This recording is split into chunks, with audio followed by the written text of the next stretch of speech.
Buenas tardes a todas y a todos. Me gustaría darles las buenas-vindas a este panel intitulado de Devida Diligencia en Derechos Humanos, Perspectivas Multiactor sobre un concepto multifacético. Yo soy Daniela Ane Pamplona, profesora en la Pontificia Universidad Católica de Paraná, en Brasil, y vicedirectora de la Academia Latinoamericana de Derechos Humanos y Empresas. Estoy muy bien acompañada de un selecto grupo que nos permitirá disfrutar de conocimientos sobre la debida diligencia desde diferentes miradas.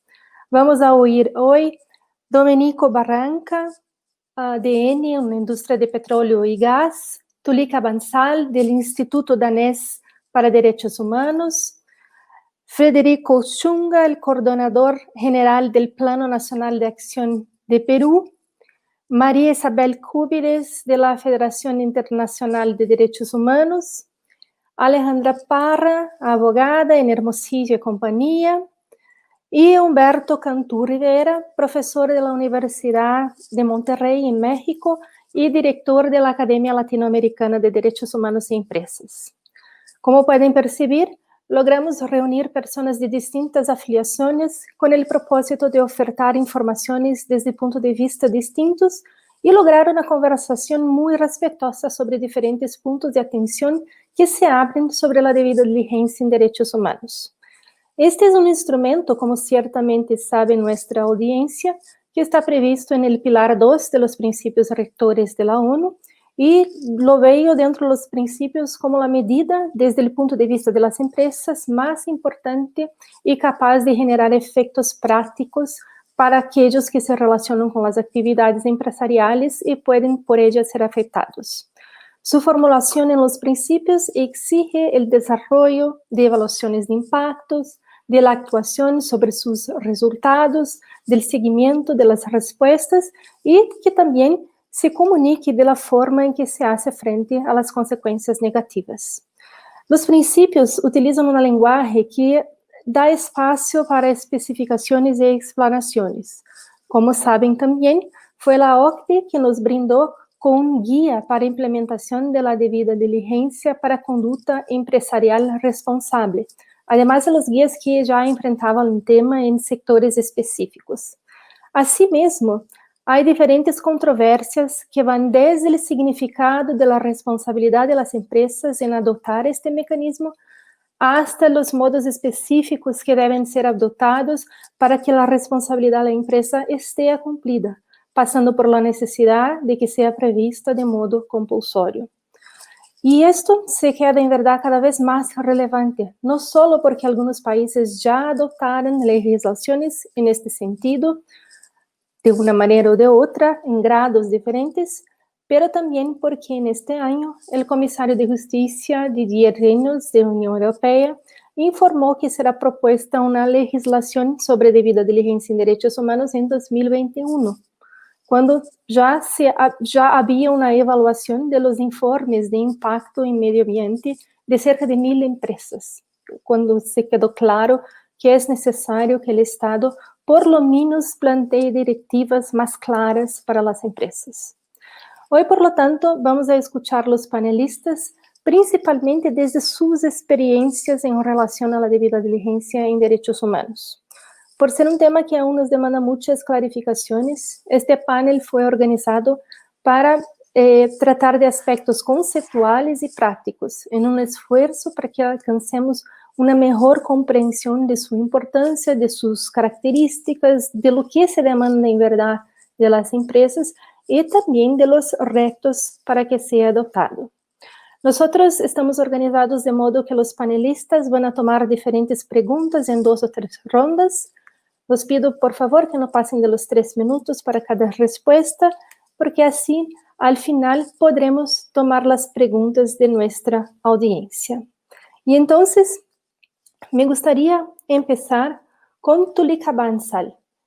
Quería oírte de tú, Tulica. ¿Qué son las evaluaciones de impacto en derechos humanos? Y si tú piensas que es conveniente avanzar en su exigencia por una vía legislativa. Hola a todos y todas. Gracias por la invitación a ser parte de esa sesión.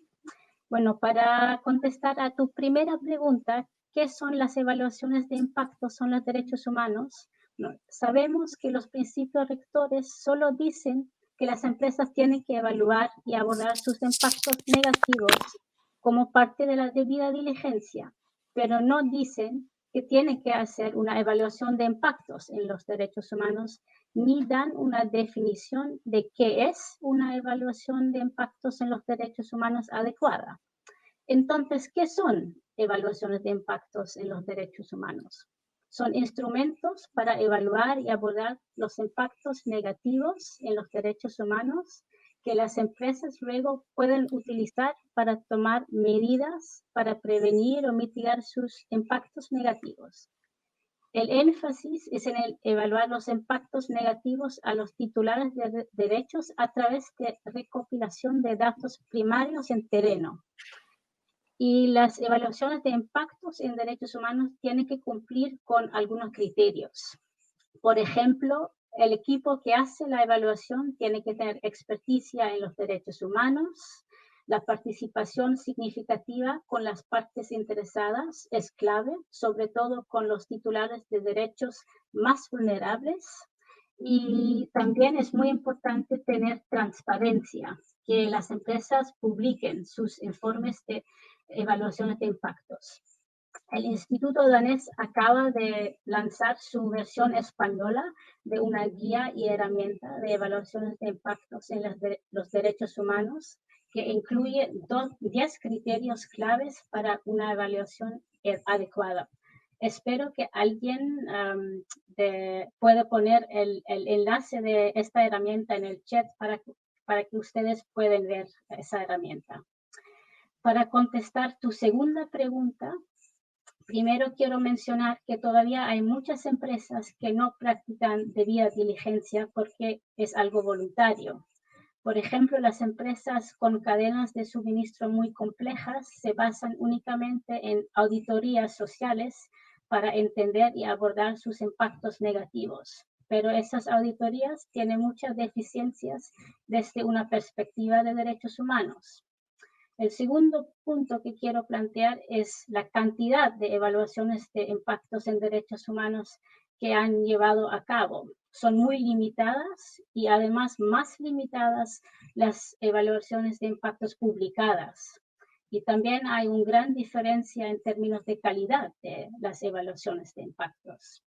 Esperamos que cuando hay requisitos legales que obligan a las empresas a practicar debida diligencia y que obligan a las empresas a evaluar y abordar sus impactos negativos y luego publicarlo, que eso puede contribuir a más igualdad de condiciones para todas las empresas y luego más rendición de cuentas.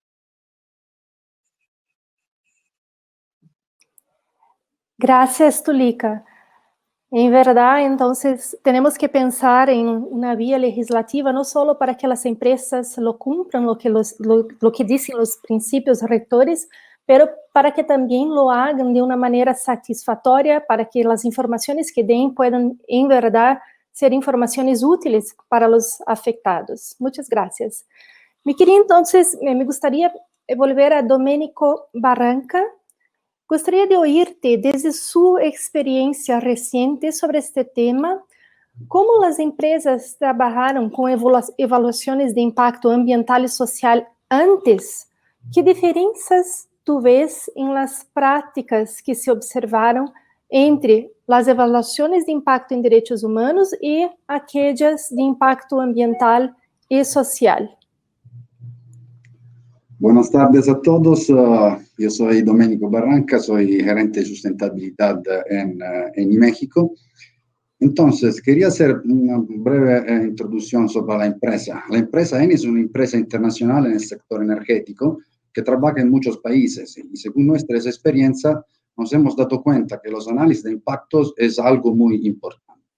Pero de otro lado nos hemos dado cuenta que a veces la legislación de muchos países se fijan más en la evaluación ambiental, dejando los impactos sociales de lado.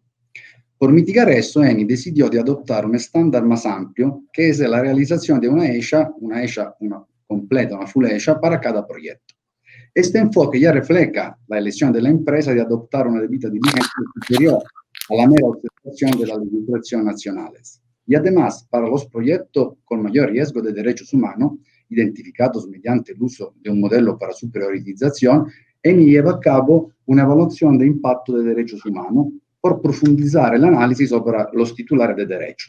En México, por ejemplo, en primer lugar hicimos una ESHA como parte de nuestro procedimiento interno. En segundo lugar, hicimos una evaluación de impacto social como requisito legal y finalmente realizamos una evaluación de impacto en derechos humanos como parte del proceso de debida diligencia conforme al nivel de riesgo potencialmente asociado a la reunión del proyecto, clasificado como alto según nuestro modelo de priorización. Entrando más a detalle en el tema de la diferencia entre la ESHA y la evaluación de impacto de derechos humanos, una de las principales que hemos identificado es la forma en que se identifican y gestionan los impactos. Por ejemplo, en la evaluación de impacto de derechos humanos, los titulares de derecho, directa o indirectamente interesados en los proyectos, son cuidadosamente identificados y su punto de vista y su preocupación con respecto al proyecto son tomadas en cuenta, incluyendo grupos vulnerables como niños o mujeres. Para el caso de la ESHA o de la EVIS se habla más de la comunidad en su conjunto y la identificación no es tan amplia como en el caso de la evaluación de impacto de derechos humanos. Otra diferencia, hablando de la experiencia que tuvimos, es el momento. Tanto la ESHA como la EVIS se llevan a cabo en una etapa temprana por cuestión de permiso, fundamentalmente. Al contrario, la evaluación de impacto de derechos humanos, que fue realizada por el Instituto Danés de los Derechos Humanos, se llevó a cabo cuando el proyecto de desarrollo en Área 1 ya estaba avanzado. Esto nos permitió de trabajar en un contexto donde ya conocíamos las comunidades y, algo más importante, las personas ya nos conocían y nos ubicaban. Esto facilitó mucho el acercamiento a ellos para la realización de la entrevista y del trabajo con la comunidad. Y esto no ha terminado porque en este momento estamos recopilando la retroalimentación sobre el plan de acción de derechos humanos que preparamos para atender las recomendaciones del plan de impacto de derechos humanos. Estamos, de hecho, solicitando a los grupos de interés que brinden su comentario sobre el plan de acción. Esto es algo que no sucedió con los planes de manejo social ni de la ESHA y ni tampoco de la EVIS. Esto también es una grande diferencia. Entonces, es claro que la evaluación de impacto de derechos humanos se enfoca más en lo que son las personas y la ESHA y la EVIS se enfoca más en lo que es la comunidad. Esto es la gran diferencia que hemos encontrado. Gracias, Domenico. Es importante la experiencia de la empresa porque, por cierto, esto es una distinción que no es conocida de muchos, mismo porque no son tantos que hacen estas evaluaciones.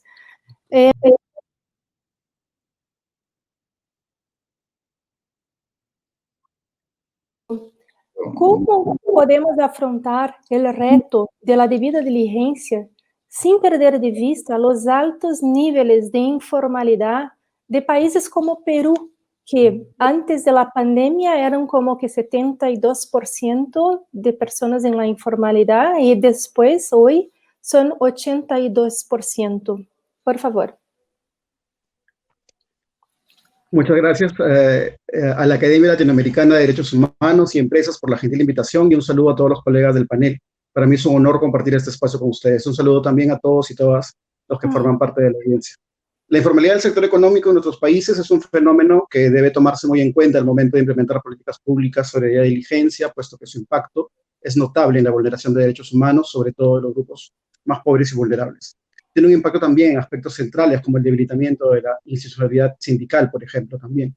Los altos niveles de informalidad, por otro lado, son un reflejo, síntoma y causa a la vez de los graves problemas estructurales que arrastran nuestros países: discriminación, corrupción en el sector público, pero también en el privado, que interactúan, falta de diversificación productiva de nuestras economías, bajas oportunidades de empleo y una institucionalidad débil para hacer cumplir la ley y más aún para ajustarla al cumplimiento de los estándares internacionales. La suma de estos y otros factores han creado una cultura de informalidad a todo nivel que debe ser abordada más allá de una visión represiva, con políticas públicas progresivas y sostenibles que comprendan y aborden las múltiples dimensiones de este fenómeno. La gran mayoría de empresarios informales en países como Perú son personas que se autoemplean por necesidad excluidos de la formalidad. No son ciudadanos a los que hay que perseguir, sino por el contrario, incluir en el mercado formal. Hay ciertamente un sector informal sobre el que cabe aplicar solamente medidas de control, que existe incluso dentro de alguna parte de las empresas formales. En países como Perú, el marco de los principios rectores y de la debida diligencia nos da una oportunidad para hacerlo. Para ello es importante una alianza estratégica convincente entre el Estado, el sector empresarial, formal, los sindicatos y la sociedad civil, para, en primer lugar, contribuir a disminuir la informalidad, incluyendo a los informales en la economía formal, a través de medidas de incentivo, promoción, control y fiscalización, en ese orden. El Estado, por un lado, tiene que reenfocar algunas de sus políticas públicas para que sus trámites y costos no hagan más deseable la informalidad que la formalidad, pero también debe hacer uso del gran poder de la contratación pública para asegurarse de que las empresas formales que le proveen bienes y servicios apliquen mecanismos de debida diligencia que a su vez funcionen como incentivos para que cada vez más micro y pequeñas empresas ubicadas en sus cadenas de suministro dejen de ser informales. Y por supuesto, la gran empresa tiene una similar capacidad para, a través de sus mecanismos de debida diligencia, asegurarse de ir en el mismo sentido. Estas medidas dentro de la lógica de debida diligencia no deben quedar solo en el papel. Se necesita de un acuerdo entre el Estado y el sector empresarial con la participación de sindicatos y sociedad civil para hacer rendición de cuentas, seguimiento, monitoreo y una evaluación permanente de la eficacia de estas medidas. Un plan nacional de acción como el peruano que estamos construyendo de modo colaborativo con todos estos sectores puede contribuir de modo importante en ese objetivo. Este plan, por supuesto, por sí solo no resuelve el grave problema de la informalidad, que, como hemos dicho, también depende de otros factores estructurales, políticos y sociales, pero sí puede marcar una diferencia importante para empezar a cambiar esta cultura de informalidad a través de una comprensión más integral del problema y de los deberes de que cada actor tiene al respecto. Muchas gracias. Gracias a ti, Federico. Yo creo que estos problemas estructurales son enfrentados por muchos en muchos países en América Latina, pero es bueno que se vea este mecanismo como también algo que puede aportar avanzos para algo que está muy fuera de las posibilidades de la discusión de debida diligencia, porque, como dices tú, son problemas estructurales que dependen de muchas otras situaciones. Gracias. Quería entonces voltar a Humberto Cantú Rivera. Me gustaría, Humberto, de aprovechar tu formación jurídica, es claro, para caminar a una otra mirada y preguntarte cuál es la perspectiva jurídica de la debida diligencia en derechos humanos en América Latina. Muchas gracias, Daniele. Esta pregunta es, yo creo, fundamental y aunque ya la abordé en el panel de esta mañana sobre el tratado, quiero profundizar un poco más en este debate. Como sabemos, la debida diligencia planteada en los principios rectores tiene como objetivo principal la prevención de abusos o de impactos adversos a los derechos humanos. Esto es el corazón del respeto o la responsabilidad de respetar que tienen las empresas conforme al pilar 2 de los principios rectores. Sin embargo, cuando pensamos en términos de prevención desde una perspectiva jurídica, necesariamente debemos vincularlo a los mecanismos jurídicos internos y a los ordenamientos jurídicos internos de los países. Eso me lleva a explicar muy brevemente cómo se desarrolla en la región actualmente y cómo ya encontramos muchos elementos de este deber de prevención, que a final de cuentas es el corazón de los principios rectores, en nuestras legislaciones. Ya lo había mencionado, en materia civil, por ejemplo, existe un deber general de prevención de no causar daño a otro y en caso de que haya un daño a un tercero, existe una obligación jurídica de reparar ese daño, tema que se ha abordado en muchísimas decisiones judiciales y que está claramente identificado en los marcos jurídicos de derecho civil de América Latina. Un segundo tema que también es importante y que ha tomado mayor relevancia recientemente es en materia penal, donde encontramos, por ejemplo, que varios países, incluyendo Argentina, Chile o Brasil, por ejemplo, abordan la responsabilidad penal de las personas jurídicas por delitos económicos y donde se establece también la obligación de contar con mecanismos de identificación y prevención de conductas delictivas en el marco de sus operaciones. Esto, obviamente, en algunos países también se amplía a algunas dimensiones de los derechos humanos que puedan ser, a su vez, delitos, y eso habla de que existe esa cultura de prevención. A nivel administrativo también existe ese tipo de mecanismos, sobre todo a partir de algunas exigencias de conformidad o procedimientos de conformidad que deben tener las empresas que trabajan con el sector público. Entonces, todo esto nos da una base muy clara en donde se indica que la prevención como tal, que es el corazón de la responsabilidad de respeto de las empresas, está presente implícitamente en los marcos jurídicos de los países de América Latina. Gracias, Humberto. Yo creo que es importante que las personas saiban exactamente esto, que en la América Latina nosotros tenemos diferentes países que pueden aportar para avanços en la debida diligencia porque ya tienen en sus ordenamientos jurídicos determinadas reglamentaciones que pueden ser útiles. Muchas gracias. Vamos entonces a oír a Alejandra Parra. Alejandra, me gustaría preguntarte si discute si los ordenamientos jurídicos domésticos, como estábamos hablando ahorita mismo con Humberto, ya no cuentan con disposiciones que podrían llevar a la responsabilidad de las empresas por adopción de debida diligencia. Entonces, me gustaría oírte si crees que es posible reconocer conceptos de la debida diligencia en derechos humanos en los ordenamientos jurídicos domésticos. Muchas gracias, Daniel, por la pregunta. Aprovecho de saludar a los otros panelistas, a la audiencia, y darle las gracias a los organizadores. Yo empecé a participar en la organización de estas consultas desde su inicio. Hoy me toca estar desde otra vereda, así que estoy muy contenta y agradecida por estar acá hoy día.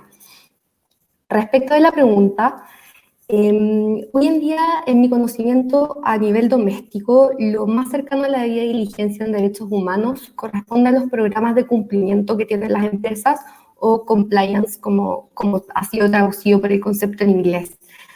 Este ámbito tiene que ver con el poder sancionatorio del Estado, como lo mencionó Humberto, siendo esta en relación a la capacidad de imponer multas u otro tipo de sanciones. En general, estos programas se construyen sobre el presupuesto de que el Estado no cuenta con una capacidad suficiente de fiscalización o una capacidad de fiscalización absoluta, por lo que las empresas también deben actuar de manera preventiva. Dichos programas, de hecho, encuentran hoy en día reconocimiento en algunas ramas del derecho de manera particular. En Chile, por ejemplo, en materia penal, la ley reconoce estos programas como una consideración de cumplimiento de deberes de supervisión de los altos mandos al interior de las empresas, y en materia de libre competencia, la autoridad administrativa ha incentivado también su aplicación. Entonces, ya con este avance, la jurisprudencia también ha abordado estos programas. Entonces, por un lado, encontramos ciertos fallos en los que se ha ordenado a empresas a instaurar estos programas como parte del paquete de sanciones que se imponen, y muy interesantemente y más reciente, la Corte Suprema en Chile incluso ha interpretado que estos programas serían parte de una especie de obligación de resultado. Se ha sostenido que para que un programa sea completo, real y serio, se necesita analizar su efectividad. Por ende, si se verifica un ilícito como el que el programa intentó prevenir, lo que se evidencia en realidad es que el programa no fue efectivo y por ende da lugar a un reproche ex post. Con todo, dichos programas se siguen realizando desde la perspectiva de los riesgos para las empresas y no para los trabajadores o las comunidades afectadas, siendo ello la característica diferenciadora del enfoque de derechos humanos. A su vez, la ausencia de los titulares de derecho tiene relación con la forma en la que nuestros sistemas de justicia están construidos en este ámbito del derecho, a saber, con poca preponderancia de las víctimas en el ámbito del jus puniendi del Estado. Ahora bien, desde la perspectiva del derecho privado, como también lo mencionó Humberto, la debida diligencia para nuestra región es precisamente un estándar mediante el cual las empresas o sus altos ejecutivos se pueden eximir de responsabilidad ante un hecho que genera un daño o bien atenuar la misma. Así, la obligación de reparar todo daño que contemplan nuestros ordenamientos jurídicos, que era precisamente lo que mencionaba Humberto, en realidad queda supeditada a la actuación culposa o intencional de un agente, lo cual puede ser ponderada analizando lo adecuado o no de su conducta, esto es, si actuó diligentemente o no. Entonces, distinguiendo estos dos ámbitos, ya sea desde una perspectiva sancionatoria, infraccional, o desde una perspectiva de reparación integral en el ámbito privado, comenzar a discutir sobre una eventual legislación en la materia implica cuestionar los ciertos paradigmas de nuestro derecho.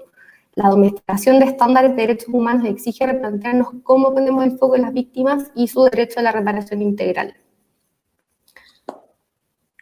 Gracias, Alejandra. una de las cosas importantes que tú mencionas es exactamente esto, cómo hacer para que la debida diligencia en derechos humanos no parta de la idea de los riesgos para la empresa, ¿sí? Pero que sí se mire a los riesgos para los terceros, para las personas que pueden ser afectadas por la actividad. Gracias. Yo voy entonces, me dirijo a María Isabel Cúbides. María Isabel, no podemos nos olvidar que tenemos en nuestra región un sistema de protección de derechos humanos que ha sido muy vocal. Por esto, me gustaría de oírte si hay y cuál es la aportación que hace el derecho interamericano a la definición jurídica del vínculo entre debida diligencia y reparación integral.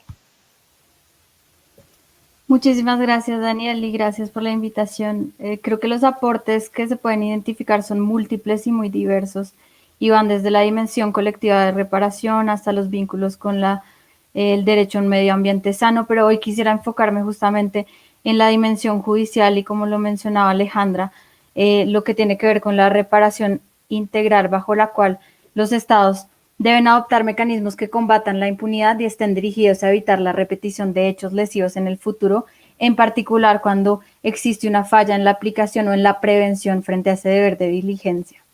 La capacidad de un recurso o mecanismo de reparar adecuadamente debe ser entendida desde dos dimensiones. Primero, la punitiva, es decir, que requiere determinar la existencia de violaciones y permitir el castigo o la sanción de responsables materiales e intelectuales.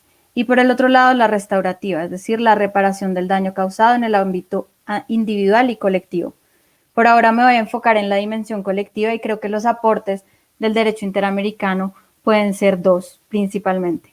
En lo que tiene que ver con el establecimiento de la responsabilidad de autores intelectuales, una medida interesante señalada por la Comisión para superar las dificultades de que las empresas matrices sean investigadas por las violaciones cometidas por sus subsidiarias o a través de sus cadenas de suministro, es mediante el establecimiento de regímenes jurídicos de responsabilidad compartida de las empresas o del grupo empresarial.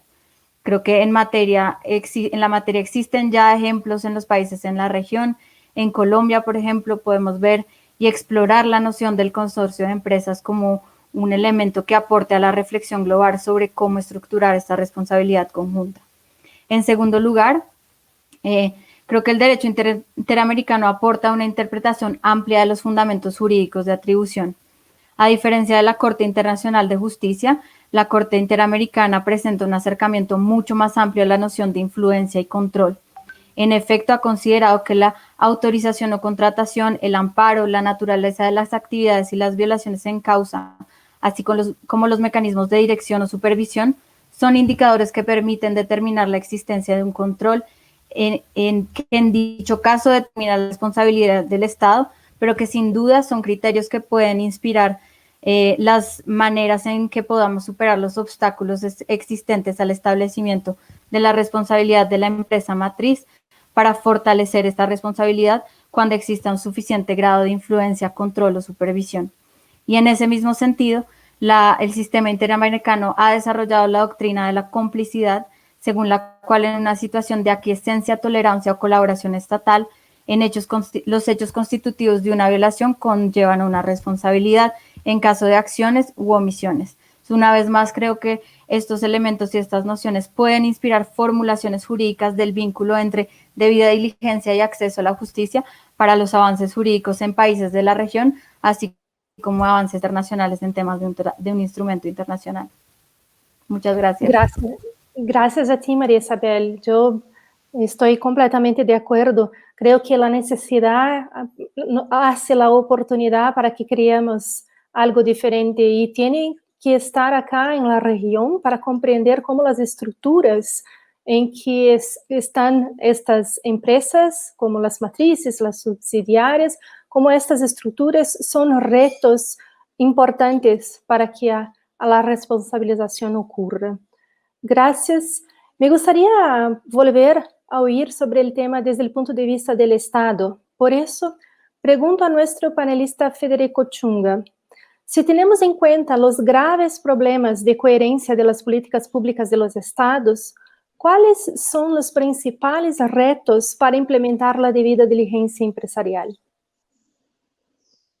Gracias, Daniel. La primera constatación que podemos hacer es que por lo general en los últimos años, en mayor o menor medida, dependiendo del país latinoamericano al que nos refiramos, las políticas públicas y en particular las económicas y las de promoción de la inversión han estado desprovistas de un claro enfoque de derechos humanos. Esta deficiencia no solamente ha afectado a las personas y sus derechos, sino también a las empresas, que en muchos casos no han visto garantizadas la seguridad de sus inversiones por el poco cuidado con que a veces el Estado ha regulado o implementado las normativas sobre conducta empresarial responsable o por la escasa claridad respecto de lo que espera del sector empresarial en materia de debida diligencia. Este es tal vez uno de los principales escollos con el que de inicio nos encontramos cuando desde nuestras diferentes experiencias nacionales emprendemos el esfuerzo de construir una política pública específica sobre empresas y derechos humanos. Así que uno de los grandes retos en este objetivo es ir fortaleciendo poco a poco una cultura de derechos humanos, tanto en la construcción como en la implementación y evaluación de todas las políticas públicas estatales y estrictamente para el caso de las vinculadas con las actividades empresariales. Este objetivo por sí mismo justifica ya emprender el esfuerzo de construir un plan nacional de acción sobre empresas que tenga como puntos básicos la incorporación formal del enfoque en el trabajo diario de los servidores públicos, actividades de capacitación permanente para una comprensión cabal de la metodología y lógica de la debida diligencia que se va a supervisar, la inclusión de conocimientos y convicciones de derechos humanos como parte del perfil de las personas que son admitidas a la función pública, la garantía de condiciones mínimas de independencia para que las entidades cumplan con sus labores de control y fiscalización empresarial, la construcción de guías, manuales y otros documentos que ayuden a esta incorporación en la labor diaria. Hacer funcionar al Estado de modo armónico bajo el enfoque de derechos humanos es, sin embargo, un reto mucho más grande que eso, porque es muy difícil hacerlo en administraciones públicas como las nuestras, y en este caso hablo específicamente de mi país. Históricamente, nuestro Estado tiene serias debilidades, entre ellas la falta de una carrera pública formal. Es difícil construir una cultura del servidor público con enfoque de derechos humanos que atienda en los temas de debida diligencia, cuando es casi imposible mantener equipos técnicos en el tiempo, cuando estos van y vienen dependiendo de los cambios en el ajedrez político. Es difícil hacerlo también cuando las fuerzas políticas que gobiernan nuestros países no pueden mantener políticas de Estado a largo plazo. Creo que hemos avanzado mucho en el Perú a través de instrumentos como el Acuerdo Nacional, por ejemplo, en el camino de asentar en la agenda pública de largo plazo la necesidad de que nuestro desarrollo no sea solo macroeconómicamente fuerte, sino que esté al servicio de la mejora de la calidad de vida de las personas. Pero este siempre es un acuerdo endeble que debe ser ratificado con cada cambio de gobierno e incluso con cada cambio de gabinete ministerial. Y allí creo que cobra mucho más importancia la intervención directa del sector empresarial y de los otros actores de la sociedad civil en la construcción, implementación y evaluación de planes nacionales de acción, porque estos son apenas instrumentos que solo son útiles si son aplicados eficientemente, y para ello es necesario que los actores de la sociedad civil y la ciudadanía en general y el sector empresarial también se apropien de ellos, los hagan suyos y tengan la capacidad de controlarlo, vigilarlo y exigir su adecuada implementación. Creo que este es uno de los principales retos y también oportunidades de construir colaborativamente una política pública de este tipo. En esta labor, por supuesto, es de suma importancia el respaldo político que pueden brindar las organizaciones de la sociedad civil, como en general, pero también las organizaciones internacionales, como la ACNUD, la OIT, la OCDE, entre otros. Muchas gracias. Gracias, Federico. Yo creo que esta cultura, essa necessidade de fortalecimento de cultura em direitos humanos é um reto para todos nosotros en América Latina y ojalá que los planos nacionales de acción puedan traer al diálogo los diferentes actores en verdad el diálogo, porque creo yo que esta es una de las mejores maneras para que la cultura también se transforme. Gracias. Yo voy entonces a María Isabel.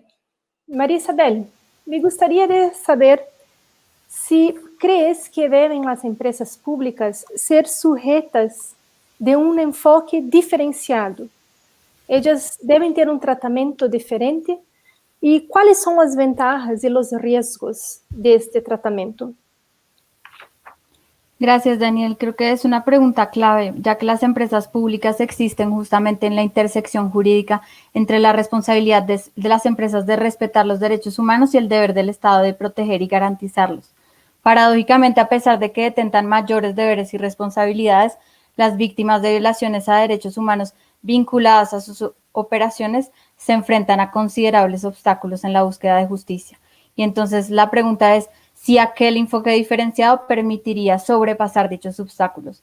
Creo que en cierta medida la respuesta es sí, y las ventajas de reconocer esa proximidad entre el Estado y la empresa están ligadas al impacto que esto puede tener en el contenido de la obligación de debida diligencia y la responsabilidad jurídica que deriva de esa debida diligencia tanto para el Estado como para la empresa en caso de violaciones a los derechos humanos. Los principios rectores ya lo han dicho, imponiendo un umbral más elevado de responsabilidad cuando el Estado detenta una obligación de proteger y respetar y es accionario de esta empresa. La obligación de debida diligencia en ese sentido en las empresas públicas se ve transformada o reforzada por el deber de proteger subyacente del Estado accionario y puede tender incluso a transformar lo que sería en ciertos casos una obligación de medios en una obligación de resultado o de protección. Este enfoque permite entonces exigir un mayor nivel de cuidado y puede llevar a transformar las estructuras de gobernanza de las empresas públicas para reflejar ese vínculo real que existe con el Estado. Pero existen también dos riesgos principales. Por un lado, un riesgo de confusión entre la responsabilidad empresarial de respetar y la obligación del Estado de proteger, que permitiría a las empresas estatales omitir la normativa aplicable en el país en el que operan, cuando éstas operan fuera de su país de origen. Por ejemplo, cuando el país de origen no ha ratificado un instrumento que resulta aplicable en el país en el que éstas operan. Por el contrario, debe entenderse que al operar en el extranjero, las empresas estatales están sujetas a través del deber de respetar los derechos humanos a todas las obligaciones que se les imponen tanto en su país de origen como en el país de recepción. Por otro lado, existe un riesgo de impunidad como consecuencia del marco jurídico de las inmunidades estatales, ya que estas pueden ser aplicadas a las actividades de empresas públicas cuando éstas operan en el extranjero a condición de ser consideradas de carácter soberano. El riesgo es en este caso que el acercamiento que se produce mediante esta noción reforzada de debida diligencia tenga como efecto una interpretación más amplia de la noción de acto soberano de dichas inmunidades y bloquear así más fácilmente el acceso a la justicia. Para eso, tal vez más adelante podré dar algunas ideas que permitan superar este último obstáculo. Claro, María Isabel, es tan importante que veamos el poder que las empresas públicas en verdad tienen para tener una conducta que respete los derechos humanos, pero también para que sean como que vitrines para el cuánto el Estado se preocupa con esto. Pero necesitamos que el Estado haga su parte en verdad y también diga a estas empresas lo que es que espera de ellas. Y yo veo como extremadamente importantes estos dos riesgos que tú planteaste y espero que podamos hablar un poquito más de ellos en Q&A. Gracias. Yo gostaria de oír entonces a Alejandra. Alejandra, ¿se considera necesario o útil comenzar a discutir una potencial regulación a nivel doméstico sobre la debida diligencia en derechos humanos de conformidad con las tendencias a nivel comparado, como comentaba yo, por ejemplo, que lo que ocurre en otros países y ahora en Europa? Muchas gracias, Daniel. Yo creo que sí. Yo creo que efectivamente sería recomendable discutirlo y que existen buenos argumentos desde un triple enfoque para que esto se haga. Desde la perspectiva de los titulares de derecho, desde la perspectiva del Estado y desde la perspectiva de las empresas. Desde un enfoque de las personas es necesario porque permitiría en primer lugar reducir, en parte al menos, la asimetría entre las comunidades y las empresas. La presencia de los estados en los conflictos permite un mayor empoderamiento de las comunidades, ya que las sitúa expresamente como sujetos de derecho. Además, se limita la autorregulación, cuestión que puede acarrear una aproximación muy dispar y por ende discriminatoria en los territorios. Por otro lado, limita los potenciales conflictos de interés e inhibe la facultad de las empresas de interpretar lo que se entiende o no por derechos humanos. Desde la perspectiva del Estado, la debida diligencia ponderada con una correcta función fiscalizadora o de policía haría mucho más sencilla la tarea que tiene el Estado de prevenir, investigar y sancionar abusos o violaciones de derechos humanos. Es decir, le permitiría a los Estados cumplir de una mejor manera con su propio deber de debida diligencia, que ya es un concepto que está bastante desarrollado a nivel interamericano. Y desde la perspectiva de las empresas, yo creo que esto ya es más un enfoque desde las teorías de la administración, pero permitiría aclarar el rol y los deberes de los altos ejecutivos, permitiría establecer programas al interior de las empresas que estén enfocadas 100% en las personas que se pueden ver potencialmente afectadas. Y en tercer lugar, a modo de consecuencia, esto podría impulsar una cultura empresarial más responsable. Por lo demás, las empresas recientemente han manifestado su interés en este tipo de regulación, lo cual en mi opinión es reflejo de un deseo de consolidar los marcos regulatorios de los diferentes países, que es lo que hemos venido viendo que ha comenzado a surgir. Dicho todo esto, yo creo que es importante siempre reiterar que la ley de vigencia es solo un instrumento más de los que se debaten actualmente para lograr la plena vigencia de los derechos humanos en contexto económico. La literatura crítica a estos modelos es bastante extensa, por lo que lo importante es no dejar de lado otros aspectos de la función estatal, ni mucho menos los temas de acceso a la justicia y reparación. Gracias, Alejandra. Pero entonces lo que vemos es que en verdad todos tienen a ganar con una aportación desde el punto de vista de la legislación. Como tú mencionaste, no solamente las personas, también los estados y las empresas. Es como que no hay cómo se oponer desde ninguno de los lados a la debida diligencia. Me gustaría entonces ir a Humberto. Humberto, ¿puedes dividir con nosotros si existen avances en la jurisprudencia de la región sobre esta cuestión? Muchas gracias, Daniela. Sí, hay avances y eso es lo más importante. Hay que visibilizarlos porque ese es un gran problema. No sabemos, a diferencia de lo que pasa en Europa, donde todo el mundo conoce Vedanta o todo el mundo conoce Octavi o ACPAN, o en Estados Unidos con Kyober y los demás, acá no tenemos esa misma dimensión, esa misma visibilidad de las sentencias. Tengo 5 ejemplos, tengo 2 minutos, entonces no voy a poder explicarlos con detalle, pero voy a hacer mención brevemente. Ya mencioné esta mañana el caso AAY contra Shell de Argentina, donde la Cámara Nacional de Apelaciones del Trabajo abordaba, por ejemplo, esta dimensión desde, más bien en un caso de acoso sexual en el ámbito del trabajo, donde determinaba que había una responsabilidad de diligencia, una obligación de diligencia para la empresa que ni siquiera estaba involucrada en la operación como tal, sino la que tenía que supervisar la actividad de la estación de servicio.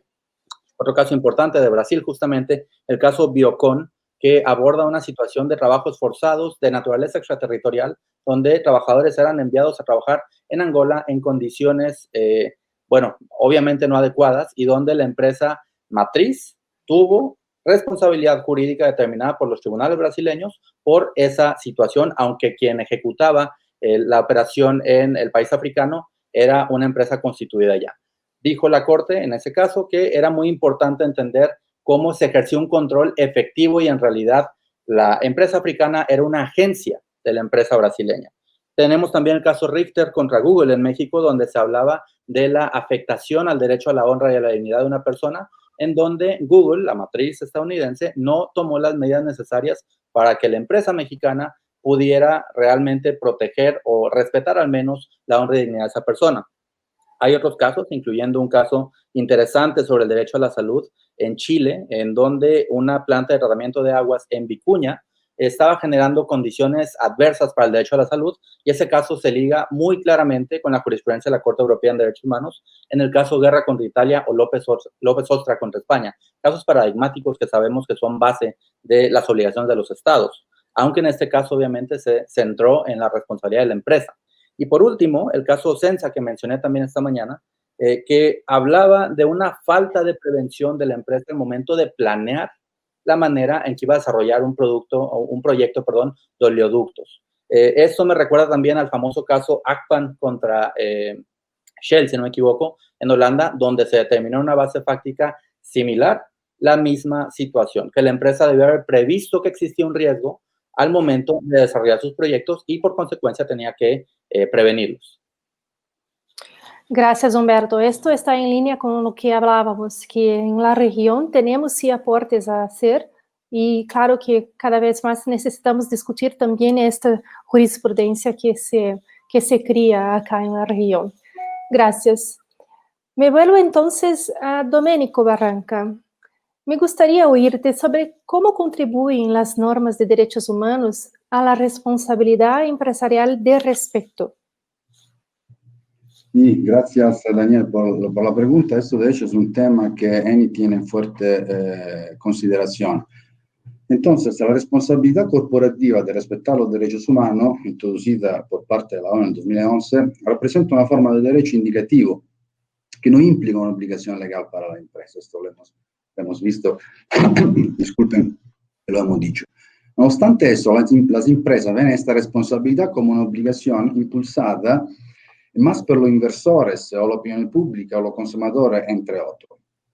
La Declaración de ENI sobre el respeto de los derechos humanos abarca normas no legales como los principios rectores de la ONU y los lineamientos de la OSD.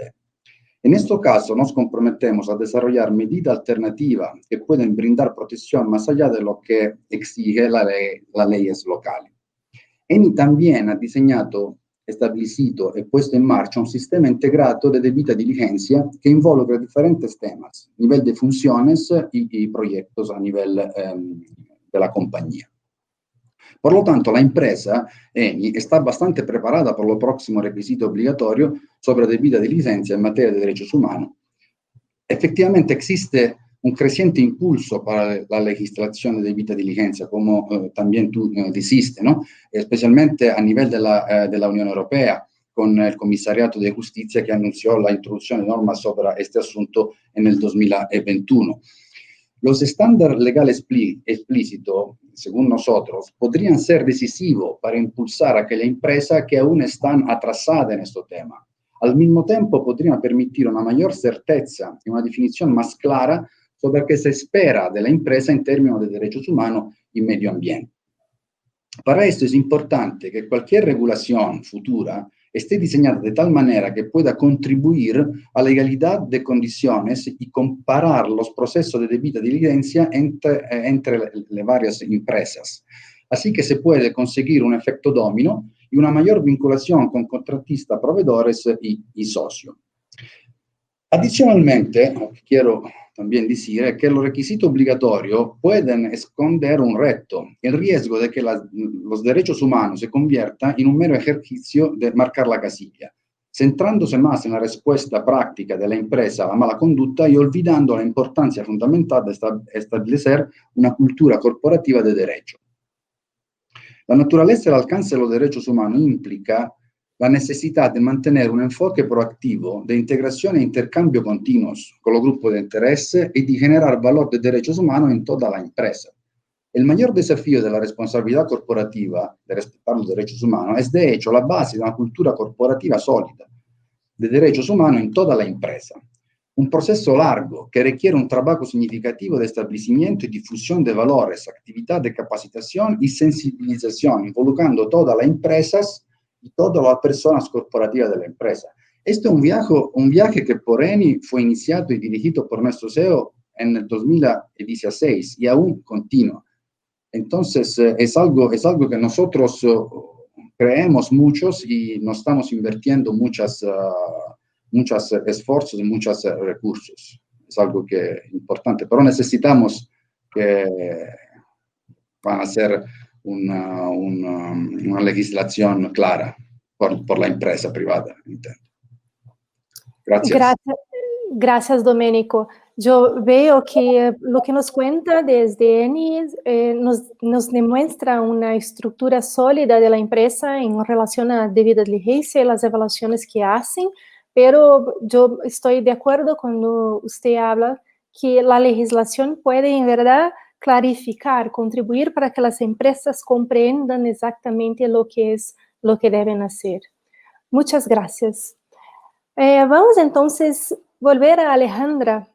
Alejandra, en tu mirada, ¿cuáles serían los aspectos claves que deben ser considerados en una futura discusión, dadas las particularidades que tenemos aquí en la región latinoamericana?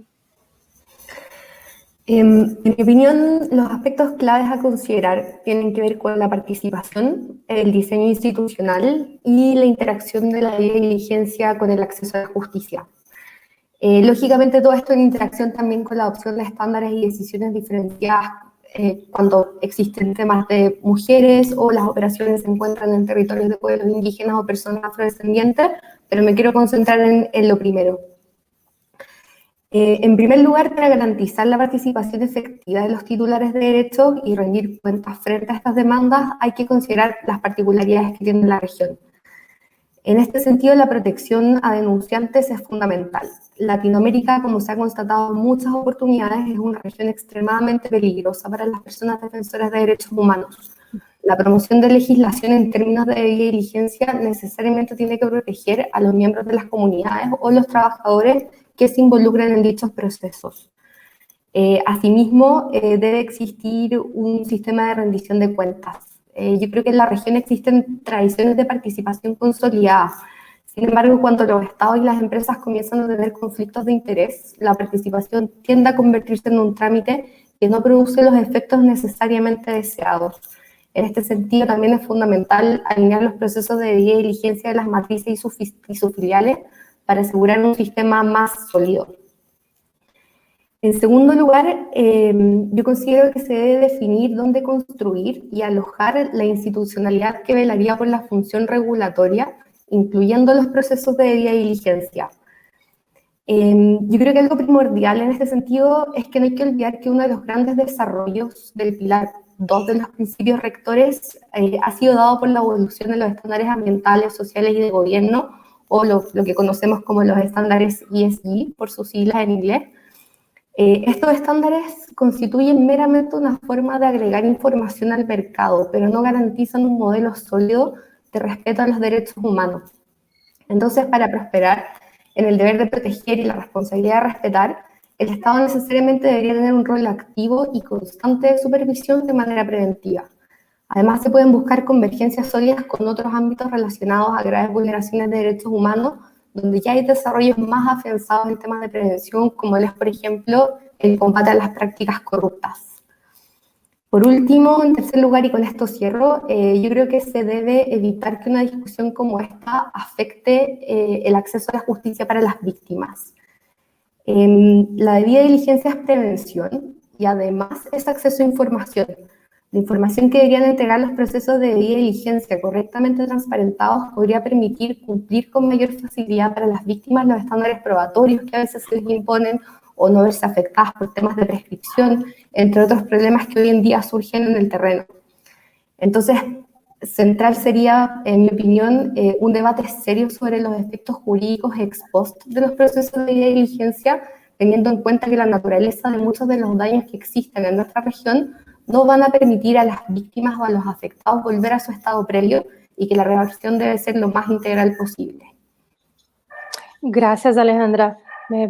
Yo gostaria de resaltar lo que tú decías cuando empezaba, de la necesidad de que se garanta la participación y cómo no es posible que haga participación si no hay seguridad para que los defensores de derechos humanos puedan trabajar. Ojalá el acuerdo de Escazú va a nos dar una otra posibilidad de trabajo, porque si las personas no pueden informarse y si no tienen información no pueden participar adecuadamente, y si no hay participación no se construye nada, absolutamente nada, cuando se habla de derechos humanos en empresas. Gracias. Yo voy entonces, vuelvo a Humberto. Humberto, me gustaría escucharte sobre qué expectativas hay frente al desarrollo de instrumentos regionales o internacionales sobre esta cuestión, como la iniciativa europea en la materia que nosotros hablábamos, o entonces mismo sobre el proyecto de tratado. Gracias, Daniele. Hay, en mi opinión, tres elementos o tres expectativas a las que hay que poner atención. La primera de ellas es la complementariedad de los diferentes instrumentos. De nada sirve que tengamos una araña o una galaxia de normas, como han escrito algunas profesoras europeas, si en realidad no podemos encontrar dentro de todas estas opciones disponibles para el Estado u obligaciones disponibles para el Estado, cuáles son las que van a ser aplicables. Lo mismo pasa para las empresas. Lo más importante es ciertamente que haya claridad jurídica, pero claridad jurídica teniendo en cuenta un enfoque balanceado, donde se promueva sí la inversión, pero también se exija el respeto a los derechos humanos y a la protección del medio ambiente. En segundo término, quisiera referirme a la visibilidad. esa visibilidad es muy necesaria. Como mencionaba hace unos minutos, ya tenemos en América Latina una serie de instrumentos jurídicos que abordan la prevención, que se puede traducir en debida diligencia o en una exigencia de debida diligencia y que no necesariamente son visibles. Esa visibilidad también va a permitir abordar con mayor claridad la interacción que hay entre regímenes normativos. Hace rato me preguntaban, por ejemplo, cómo se traduciría la idea de abusos de derechos humanos desde una perspectiva judicial. Difícilmente se podría ver como tal expresado ese concepto, porque es evidentemente un concepto. Hay que ver cómo interactúa el marco jurídico internacional o las normas internacionales o regionales con los mecanismos internos, con la responsabilidad civil, con la responsabilidad penal, administrativa, incluso con los mecanismos de protección constitucional, que para mí es una figura olvidada en América Latina y tiene un papel importantísimo a desempeñar. Y por último, el último punto que quiero resaltar sobre estas expectativas es la exigibilidad. Tenemos que poner mucha atención a la exigibilidad, sobre todo cuando se empieza a pensar en algunos contextos o regiones del mundo, el establecimiento de ciertas normas con obligaciones para las empresas en terceros países. Eso puede generar un choque muy interesante y tal vez perjudicial para la protección de los derechos, porque las empresas, a final de cuentas, están sujetas al marco jurídico que existe en el país donde operan, como bien lo dice el artículo 36 de la Carta de la Organización de Estados Americanos. Entonces, si tenemos eso tan claro, lo más importante es ver que las empresas y sobre todo los regímenes normativos, por ejemplo, lo que se discute en Europa, vean con claridad hasta dónde van sus efectos jurídicos. Y quiero dar un ejemplo, aunque ya sé que casi no tengo tiempo, de esto, porque en general nos va a dar lo que Domenico también mencionaba muy claramente, una posibilidad de un enfoque de marcar las casillas y ya cumplir con el requisito.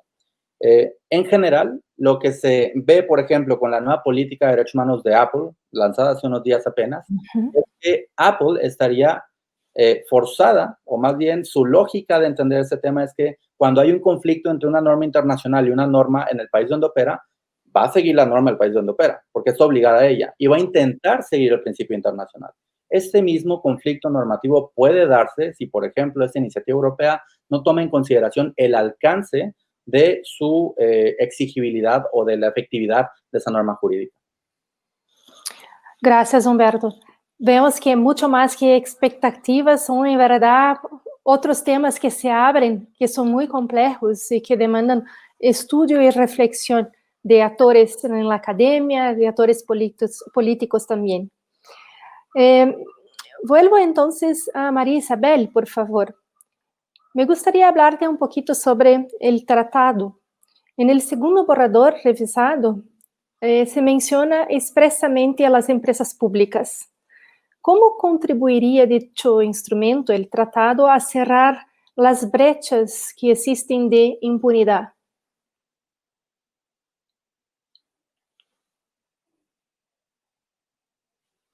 María Isabel, ¿no tienen el micro?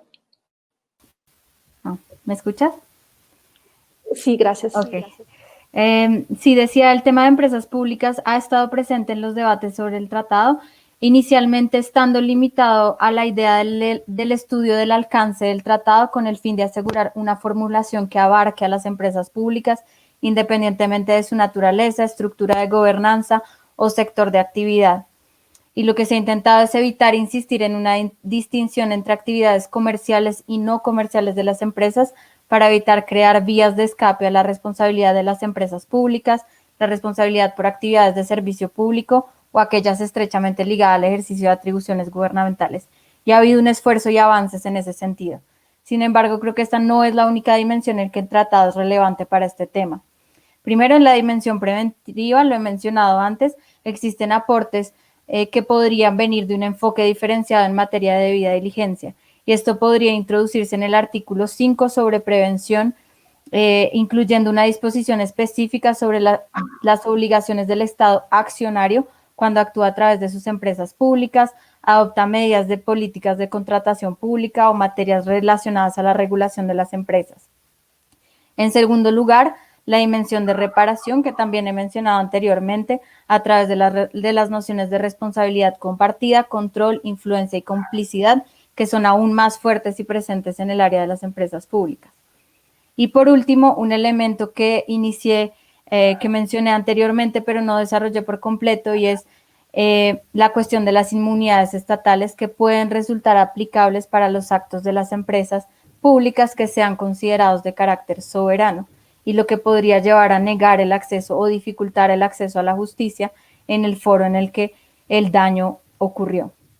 Creo que el tratado constituye una oportunidad para armonizar algunos principios en esta materia, por ejemplo, mediante la inclusión de una excepción específica a la inmunidad cuando violaciones de los derechos humanos se hayan producido fuera del foro del estado de origen de la empresa estatal.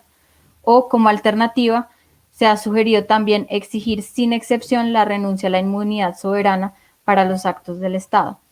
Esta medida, combinada con otros potenciales avances que podría brindar el tratado a través de cláusulas como el forum non conveniens o el forum necessitatis, contribuiría a un mayor acceso a la justicia de las víctimas de violaciones a los derechos humanos. Gracias, María Isabel. Te ouvindo, yo pienso que en esta segunda revisión del borrador tenemos avances, pero aún necesitamos mucho más para que podamos, en verdad, disminuir todas estas impunidades que logramos encontrar cuando pensamos en la actuación de empresas públicas, especialmente en otros estados. Me gustaría hacer aún una pregunta final para que tengamos algún tiempo para nos dirigirnos a las preguntas de nuestra audiencia. Gostaria de oír entonces Federico Chunga. ¿Cómo puede articularse eficientemente las defensorías del pueblo y los puntos nacionales de contacto para que se promueva la debida diligencia empresarial? Yo sé que mencionaste la necesidad de este diálogo, pero me gustaría oírte si puede profundizar un poco específicamente sobre ellas. Muchas gracias, Daniel. La política pública sobre empresas y derechos humanos requiere de una articulación, como decíamos, de todos los órganos estatales concernidos, y en este caso me parece importante referirme a dos instituciones centrales para fortalecer la lógica de promoción y protección a través de mecanismos de debida diligencia. El Punto Nacional de Contacto de las directrices de la OCDE para empresas multinacionales, que en el caso peruano está a cargo de la Agencia de Promoción de la Inversión Privada por Inversión, organismo técnico especializado adscrito al Ministerio de Economía y Finanzas y, por tanto, parte del Poder Ejecutivo. Y por otro lado, la Defensoría del Pueblo, órgano constitucional autónomo encargado en el Perú de la protección de derechos humanos y la supervisión de la administración pública y de los servicios públicos. Por un lado, el Punto Nacional de Contacto tiene formalmente una labor de sensibilización con las partes interesadas en materia de herramientas de la OCDE, entre ellas guías de debida diligencia sectoriales orientadas principalmente a prevenir impactos negativos que pueden causar las empresas sobre los derechos humanos. Garantizar la debida diligencia en este marco necesita de la convicción del sector empresarial, y este solo será posible mediante una permanente labor de involucramiento de las empresas en esta lógica. La idea, por supuesto, es reforzar dentro del Plan Nacional el cumplimiento de esta función, articulándola a través de este plan con la política pública, de modo que se pueda evaluar el impacto del Punto Nacional de Contacto en el asentamiento de la debida diligencia como parte de la cultura empresarial, pero también para fortalecer la participación de ese sector en la evaluación y mejora de la política pública. Creo que es importante que todas las acciones que hace el Estado, incluyendo las del Punto Nacional de Contacto, tengan que rendir cuentas y que deban ser evaluadas para ajustarlas, porque es fundamental para la eficacia de la política. En el caso de la Defensoría del Pueblo, creo que debemos aprovechar sus características centrales. En el caso peruano, es un órgano constitucional autónomo e independiente, de una alta legitimidad ante la ciudadanía y ante el propio Estado. De acuerdo con las defensorías cuentan con un marco jurídico que la faculta para conocer, visibilizar e incluso intervenir en toda situación de violación de derechos humanos sin discriminar calidad o condición del presunto responsable o de la presunta víctima. Y en ese sentido, desde el inicio de su funcionamiento vienen desarrollando una importante labor de supervisión de políticas públicas, pero también de la actuación del sector empresarial bajo la lógica de derechos humanos. Incluso ya han venido produciendo informes y guías para el cumplimiento de su labor bajo este enfoque, y a nivel de la Federación Iberoamericana del Ombudsman, por ejemplo, ya han producido varios documentos de este tipo. Pero además la Defensoría tiene una amplia presencia en todo el país que permite un acercamiento importante a los problemas de derechos humanos vinculados con las actividades empresariales y los propios problemas que afrontan las empresas para la debida diligencia dentro de los territorios en los que actúan. Y creo que también eso es importante porque muchas veces en algunas zonas del Estado las empresas terminan cargando con los pasivos del Estado frente a la ciudadanía, y eso es también un tema que debe ser tenido en cuenta dentro de la aplicación de la política en general. En esta lógica de articular a todo el Estado en la política pública sobre presa de derechos humanos a través de un plan de acción, el sector empresarial debe ver en el Punto Nacional de Contacto y en la Defensoría del Pueblo aliados estratégicos, y por supuesto, así también los estamos considerando desde la Rectoría que ejerce el Ministerio de Justicia y Derechos Humanos en el Plan Nacional de Acción. Muchas gracias. Gracias, Federico. Lo que mencionas es exactamente la necesidad de que se pueda oír a los diferentes actores. Claramente no se puede disminuir ni un poquito todo el trabajo de las defensorías del pueblo, que tienen todo este aporte a hacer con todas las informaciones que vienen desde el territorio. Muchas gracias. Vamos entonces, tenemos algunos minutos para responder algunas de las preguntas de la audiencia, y me gustaría empezar pidiendo que por favor Tulica nos auxilie para responder a la pregunta de Beatriz Luna. ¿Existen avances en cuanto a vincular los procesos de debida diligencia a la prevención de la trata de personas en cualquier finalidad de explotación y para cualquier tipo de empresas? Sí, bien, yo conozco un ejemplo de Tailandia, donde hace algunos años han descubierto casos de trabajo forzado y trata de personas en la industria de la pesca. Y varias empresas, ambas productoras tailandesas, pero también empresas compradoras de pesca internacionales, han tomado varias medidas para practicar la debida diligencia. Han evaluado los impactos en esa industria y también han publicado un informe y un plan de acción cómo abordar estos impactos negativos. Bueno, eso creo que era un buen ejemplo de practicar debida diligencia en el tema de trata de personas. Gracias, Tulica. Quería pedir a Humberto que respondiese la pregunta de María Gabriela. Gracias, Daniel. Si no me equivoco, era la pregunta sobre la Corte Penal Internacional. Exactamente. Y bueno, muy bien. Es una pregunta un poco difícil de contestar porque vemos, primero que nada, que la Corte Penal Internacional tiene un carácter complementario a las Cortes Nacionales y solo va a ser activada cuando existe una falta de voluntad o capacidad del Estado para, bueno, perseguir un caso a nivel penal y tramitarlo, ¿no? Además, tiene esta característica que tienen que tener un carácter sistemático de forma general.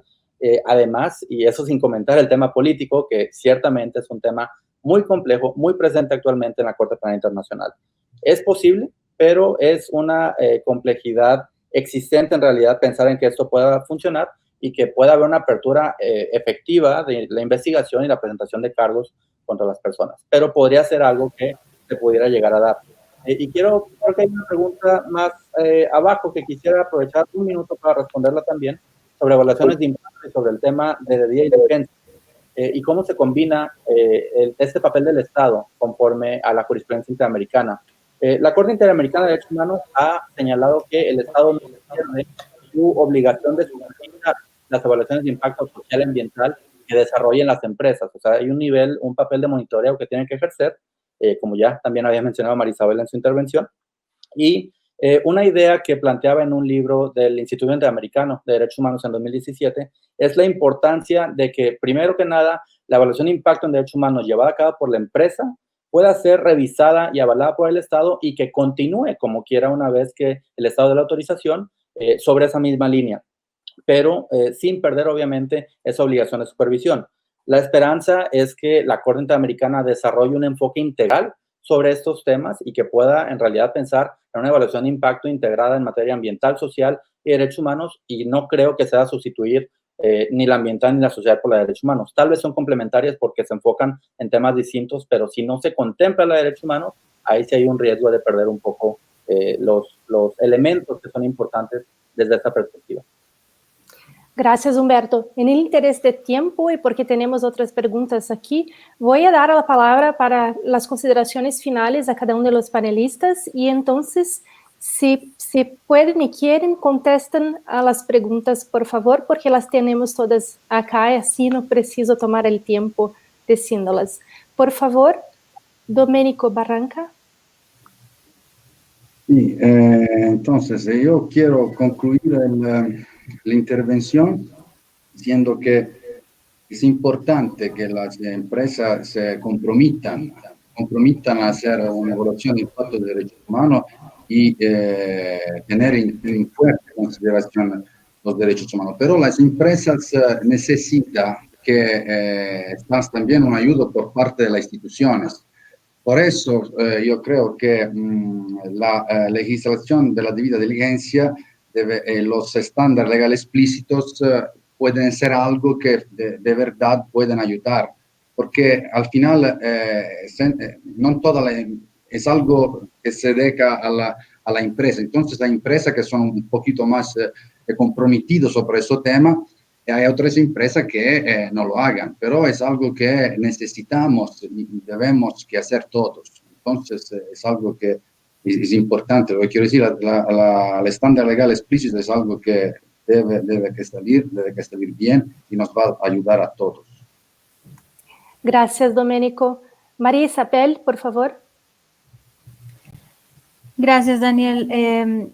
Antes de concluir, quisiera brevemente tratar de responder a una pregunta que hicieron sobre el CIADI. ¿En qué medida la debida diligencia puede jugar un rol en estas instancias de arbitraje? Creo que puede haber dos dimensiones. Primero, el Estado, como cuando se defiende en estas instancias, puede utilizar las falencias en la prevención, es decir, las fallas en el respeto de la debida diligencia, para reforzar sus argumentos, para justificar, por ejemplo, medidas reglamentarias que habrían sido, por ejemplo, contestadas por la empresa ante dicho tribunal.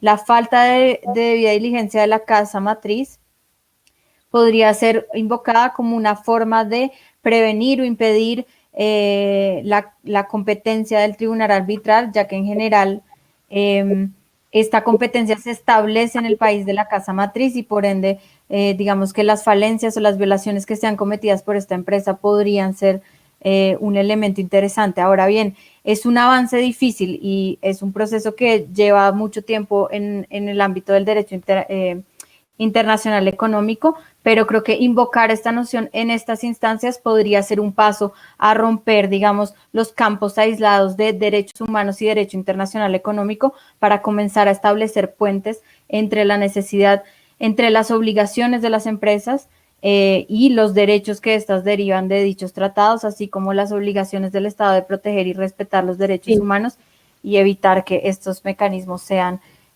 digamos, vayan a contrasentido de esa protección. No, perdón. Gracias, María Isabel. Para que todos puedan decir las consideraciones finales, Federico Chunga, por favor, se le pido en 30 segundos.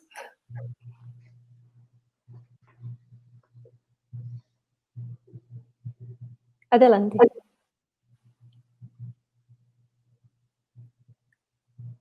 No creo que Federico nos oye. Entonces, por favor, Alejandra Parra. Nada, en honor al tiempo, agradecerles por esta discusión. Creo que tenemos mucha experiencia recolectada en la región, así que mucho... Solo para agradecer la invitación y también para referirme a un comentario que se me hace en el chat, en el sentido de que uno de los problemas de la debida diligencia es que justamente sobre ella tienen diferentes enfoques y puntos de vista.